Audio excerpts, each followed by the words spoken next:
he just went low. He's in his head. He's in his head. He's open, his head wide open. Cracked open at the base.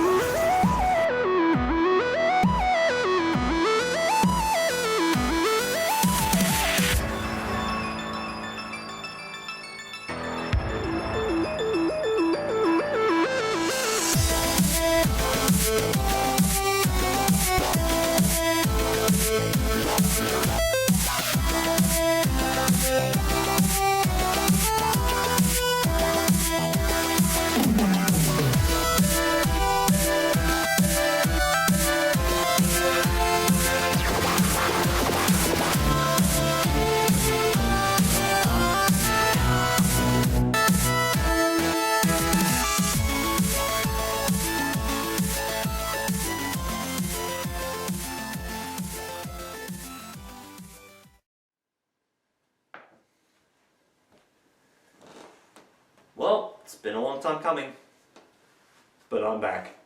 Hey everyone, it's Mario Untitled 100. We're finally back with another game review. I'm going to fulfill the promise that I made to myself before I move on to the next review marathon project. Then I do a single game review just to get my bearings back, but also finish a certain series of games that I've looked at before. So let's look into that and let's fulfill that promise by reviewing the second and last Storybook Series game for Sonic the Hedgehog with Sonic and the Black Knight for the Nintendo Wii. Where did I put the game? I just had it here a second ago.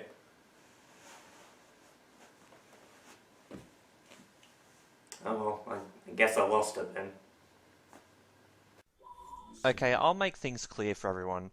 I don't have a copy of Sonic and the Black Knight anymore. Have it for a little bit, but I very much remember how it played and my feelings on the game. So I'll use that in this review to tell you why this game is the better of the two Storybook Series entries and is miles better than Sonic and the Secret Rings. Oh, God, even saying its name is making me sick. Let's start this review with the plot of this game. A wizard named Melina, who we don't find out till a couple of cutscenes later that she is the granddaughter of Merlin, attempts to flee from a Black Knight on a horse and his minion forces. Cornered, she performs a spell casting forth a champion to save her, summoning Sonic the Hedgehog. I know this joke has been made a few times, but this spell is very much almost word for word the same spell that Eraser Jin uses from Secret Rings to summon the Ifrit boss in the Evil Foundry, which is basically a devil monster. So I guess in Arthurian times, Sonic might be a devil monster. Anyway, Sonic eats a chili dog and takes down the Black Knight's minion forces, but before he takes on the Knight himself, Melina uses her magic to retreat from their current predicament. As they retreat, Melina explains to Sonic that the Black Knight is actually King Arthur himself, who has been corrupted by the immortality granted by Excalibur's scabbard, and that Sonic must defeat him to restore peace to the kingdom. With Sonic's speed alone being insufficient to defeat the Black Knight, he takes up the talking sword Caliburn to fight the corrupted king. Caliburn suggests that Sonic meets up with the Lady of the Lake, Nimue, played by Amy Rose, since Sonic's friends once again play the characters in the world of Avalon, who test Sonic in various tasks to prove that he is a worthy knight. After completing those tasks, Nimue tells him that he must collect the sacred swords wielded by Lancelot, played by Shadow, Gawain, played by Knuckles, and Percival, played by Blaze, who are the Knights of the Round Table under King Arthur, in order to dispel the immortality granted by Excalibur's scabbard. By defeating each of the knights, Sonic claims all three swords, and then challenges the king once more to a duel, which he ends up defeating him. Then the credits roll. Like, that's it. After continuing the story mode, the story actually continues, so I guess it's a credits fake out? I'm not too sure why the development team did this, but anyway, Sonic takes the scabbard back to Melina. Then, with the double fake out, Melina reveals that there was no King Arthur in the first place, and what he defeated was an illusion created by her grandfather Merlin. In wrestling terms, Melina turns heel since we find that she has been manipulating Sonic in order to claim Excalibur's scabbard as her own. Melina plans to use its power to make the Kingdom of Avalon live eternally, in hopes of averting the kingdom's fate from the legends. Which, if you've read or know the legends, the kingdom itself ends in demise. However, her plan for Avalon is completely flawed, considering that a world like that would go against the natural order of things, so would not function properly, and would come at the cost of innocent lives. Melina's mind is made up though, since she summons the underworld directly into the kingdom, creating what's called the Dark Hollow, which forces Sonic and the Knights of the Round, who are also there for the whole twist and heel turn from Melina, to flee the kingdom itself. The Lady of the Lake explains that the sacred swords of the Round can be used to form a barrier to prevent the Dark Hollow's spread. I guess they have a bunch of powers? This is something that I don't get. It just seems like a made-up stipulation to factor a way to stop Melina, and also involve the Knights of the Round, who are playable at this point in certain missions of story mode. Sonic and the Knights split up and then travel to the Kingdom's Corners to form the barrier, but unfortunately it proves to be too weak, and the Hollow continues to grow. Out of options, Sonic enters the Dark Hollow himself to confront Melina, who at this point, I guess due to the scabbard and her powers combined, has now become the Dark Queen. She proves to be too powerful though, absolutely battering Sonic and destroying Caliburn. Seeing Sonic's continued resolve to stop the witch, Nimue and the Knights give Sonic the power of the Sacred Swords to restore Caliburn, who is now revealed to be the true legendary Excalibur. With its powers, Sonic then transforms into a golden armored super form, which is called Excalibur Sonic. After the boss fight, he defeats Melina, which also destroys the Dark Hollow itself. After the battle, Sonic tells Melina that while everything has an end, people should live their lives to the fullest until that day comes. Words to live by, I guess, though it's a bit dark for a Sonic game. Though, to be fair, this comes out after Unleashed, so I guess it's not out of nowhere.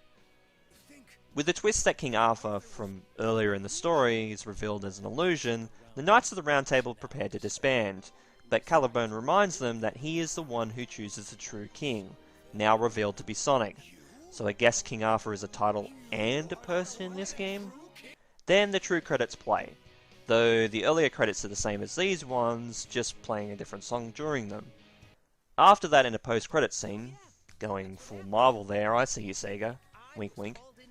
Anyway, Sonic returns to his own world and tells Amy about his adventures in Avalon, but she believes it to be an excuse for missing their planned date. Then, as another callback to Secret Rings, considering they're under the same Storybook Series, they show the title of the book, King Arthur and the Knights of the Round Table, changing to Sonic and the Black Knight. So there's the plot for Sonic and the Black Knight. Not a crazy story compared to other stuff we've seen in the Sonic franchise before, but it's not run-of-the-mill either. I will say it's surprising on the overall runtime of the game, but I guess seeing more modern games with the Blue Blur, it just continues the trend of short and concise stories the series is more often known for these days.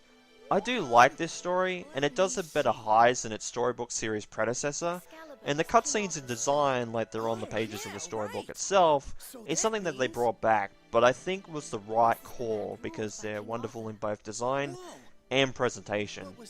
The voice acting officially stepped up in this game as well, even after Unleashed, where I feel the voice acting already improved for a bunch of characters. Jason Griffith's Sonic especially is probably the best voice acting he's done for the character, or his take on Sonic anyway. It does suck though that after this game, the 4Kids group of actors were moved on before the development of the next mainline Sonic outing, which for modern Sonic was Sonic Colors in 2010. I will say I'm unlike a bunch of Sonic fans where I didn't grow up with either Jaleel White or Ryan Drummond voicing Sonic. I didn't hear most of their voice works until later. I did hear Drummond's work in both Sonic Heroes and Advance 3, but overall as a kid, I didn't notice a change too much between voice actors when Sonic X and Shadow the Hedgehog made the rounds, where the 4Kids cast took over voicing roles in the games, as well as be a part of the anime being produced. So I definitely got used to Griffith in the role, especially with the Rush series, Unleashed, and also the first two Olympic Games titles with Mario in the mix. So it was sad to see them all go. You mean take out King Arthur? Now, let's talk about the gameplay. The game, like its previous Storybook Chapter, is on rails, but thankfully you have much better control in that you can use the analog stick on the nunchuck to move left and right. This is such a massive improvement from Secret Rings.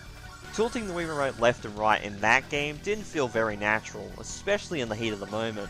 As a showcase of basic motion control, Secret Rings was pretty but Black Knight is much better in the control department. Considering Sonic is wielding a sword, we have a bunch of combat throughout running around the fields of Avalon. Swinging the Wii Remote around will swing your sword in-game, whether it's horizontal or vertical.